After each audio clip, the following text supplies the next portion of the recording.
Today, I'm gonna be running 1 mile. Tomorrow, I'll be running 2 miles. And I'm gonna keep adding another mile every single day until my legs fall off, I guess. I don't know. This means that I'll be running a full marathon on day 26, and I will have run a staggering 161 miles over the last 7 days. But that's a problem for future me. Current me just has to run 1 mile. All right, we're starting in 3, 2, 1, we go. So, why am I doing this? Well, I foolishly signed up for a 100-kilometer trail race at the end of the summer. The course is hilly, it's rocky, it's gonna take forever. So, how do I train to be on my feet moving all day long? By being on my feet moving all day long. Genius. But I've got to build up to that. For now, I'm just having fun.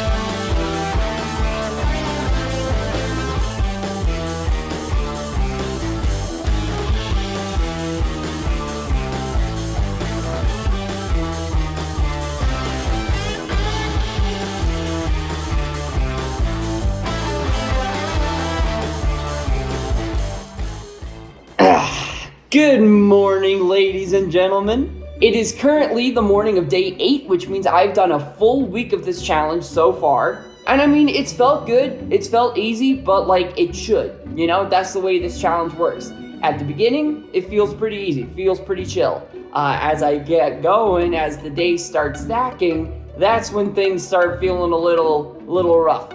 If I did my math right, which, let's be honest, I probably didn't, I should be at 77 miles for this upcoming week, which is, it's a lot, but not like crazy, you know? But yeah, if I want to get it done, I better get this 8-mile run done, and I know just the place to do it. Let's go. Welcome to beautiful Campbell Mesa, the land of many trails and trees, and I'll be honest, I don't know how else to describe a forest. All right, let's get going before I freeze. So I got going and had a lovely 8-mile run, and the 9 miles the following day felt great as well. But after that run, I made a mistake. A critical error that would affect the rest of the video. I got a haircut in the middle of filming. The continuity of the video is in shambles. What have I done? People are gonna skip to halfway through the video and be like, this isn't the same guy. Who is this? I don't know this person. I've ruined it. I've ruined it all. Welcome to day 10. We made it to double digits, baby. This morning, I'm going to be doing a track workout. I'm going to be doing threshold mile repeats, probably 5 of them, you know, nothing crazy. Now, technically, if I want to maximize my mileage, I really shouldn't be doing hard workouts, right? I should just be going easy. But I mean, you know, it's only 10 miles. I think I can still get away with doing some workouts for now. Later down the line, maybe not so much.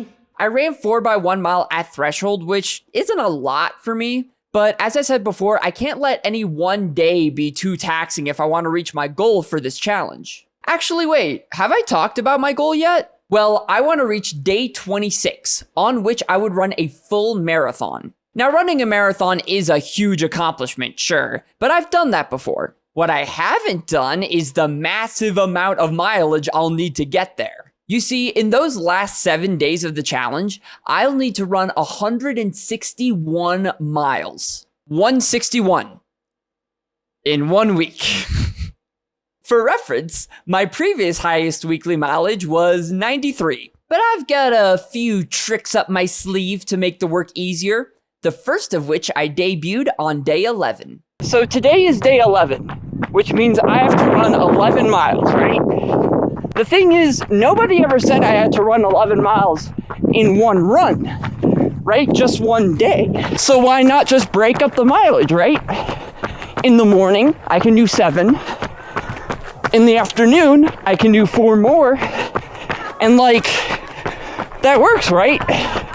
Like, that counts.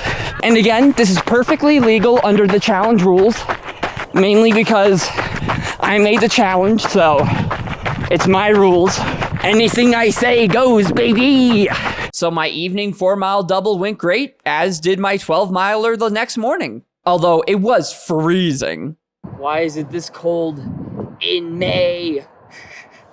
Ugh. Now, up to this point, the challenge hadn't felt all that challenging. Like 10, 11, 12 miles, I can do that just fine. But I knew there'd come a time when I'd regret ever starting this stupid challenge. And I had a feeling that time was right around the corner. Welcome to day 13. We're almost halfway there, at least in terms of days. In terms of mileage, not even close. So today's also Monday, start of the week, let's go. And I did the math. If you add up all the mileage that I have to do this week, it is 112 miles. So that's terrifying. It's all good though. You know what? I'm going to take it one day at a time. Today, I have 8 miles in the morning and 5 in the evening. That's fine. I can do 8 miles. I can definitely do 5 miles. No problem.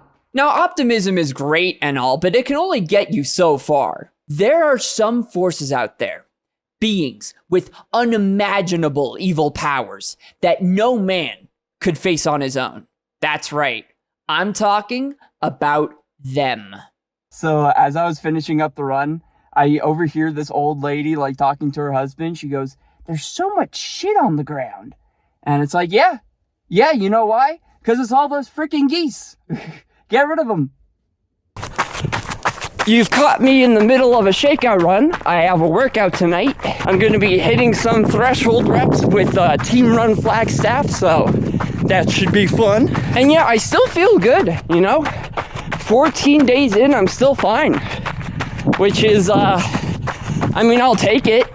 So, just to be clear, I should not be running a hard workout here. I should be running every day as easy as possible so I can keep my body fresh and recovered for the following days. But at this point, I still felt good and I wanted to run with the team, so I thought, hey, why not?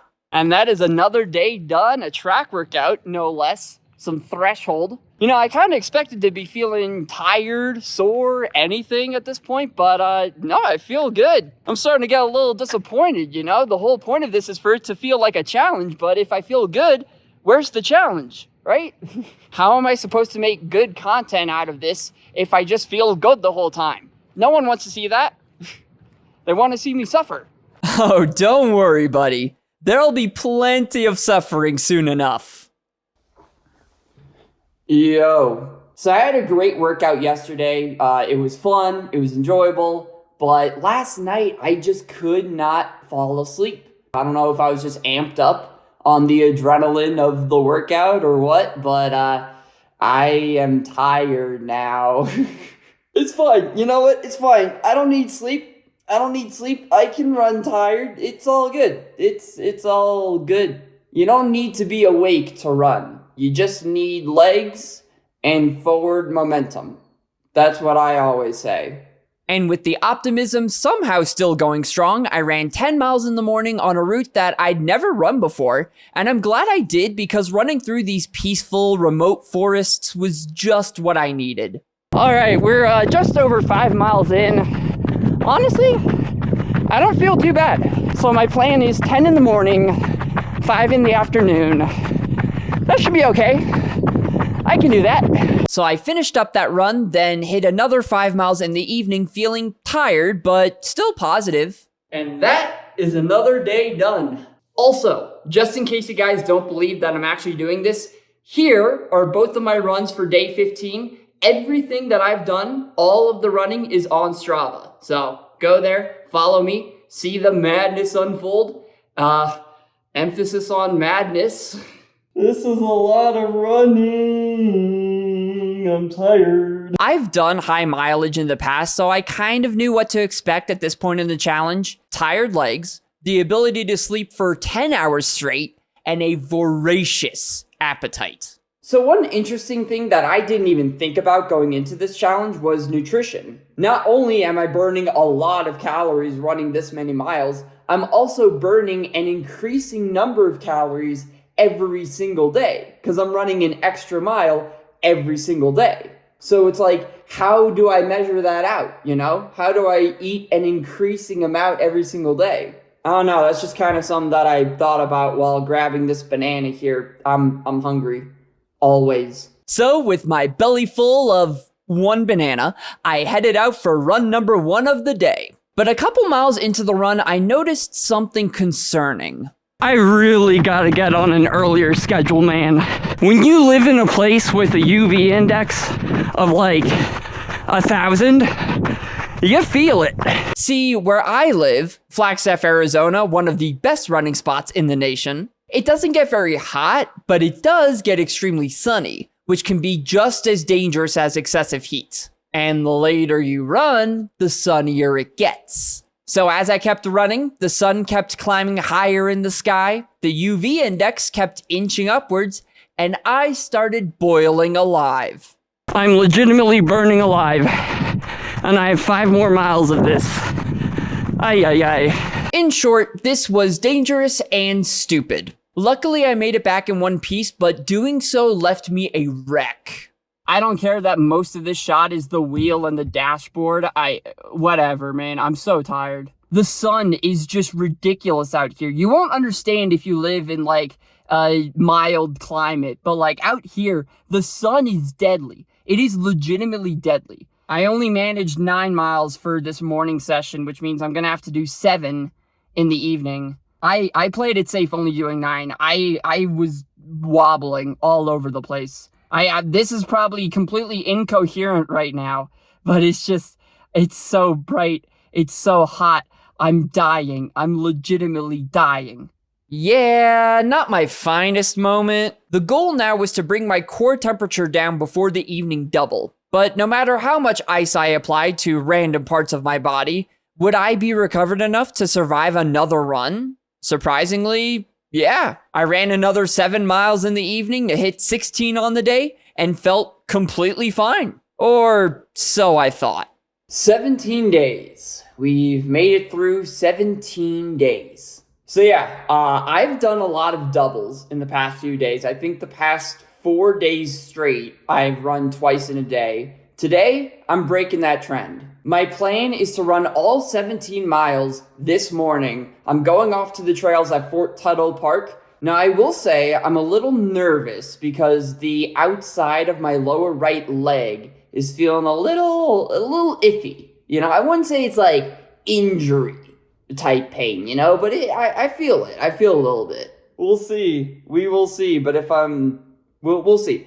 Positive mentality. Positive mentality. I've got this. I've got this. You know what? We're fine. We're fine. We're fine. We're fine. No. That's a horrible idea. Pain doesn't just go away like that.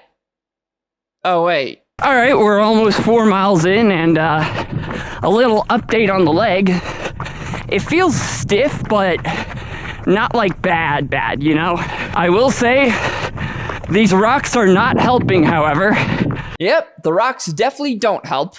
In fact, I would say they do the exact opposite. And unfortunately, I was about to find that out the hard way. Which one of you did that?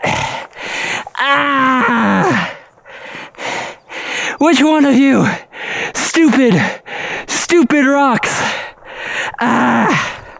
Yep, I twisted my ankle, the same ankle that was already hurting, on one of those stupid rocks. Now, this should have been it. I should have quit the challenge right then and there, but I was roughly 7 miles from the car at that point, so I was gonna have to keep running on it anyway, so I made arguably the worst decision possible. All right, well, you've already injured it. Might as well finish the fucking challenge. Ah! So yeah, against my better judgment, I finished my 17-mile run in excruciating pain. Obviously, I would not recommend anyone try to run through something like this, but there's something about pushing through adversity that makes you feel on top of the world. And that's certainly how I felt by the time I got home. Now, I have good news and bad news. Bad news, my ankle hurts a lot more now that I twisted it. So tomorrow, we'll see what happens. We'll see what happens. Good news, though. First thing, aerobically, felt great. Phenomenal. Really good run. Second, after the run, I went to this bakery that I really, really like. They have these really good chocolate scones, but if you get there too late, they're usually out. So I was a little worried because it was a little late. They had one left, though, and I was pogging out.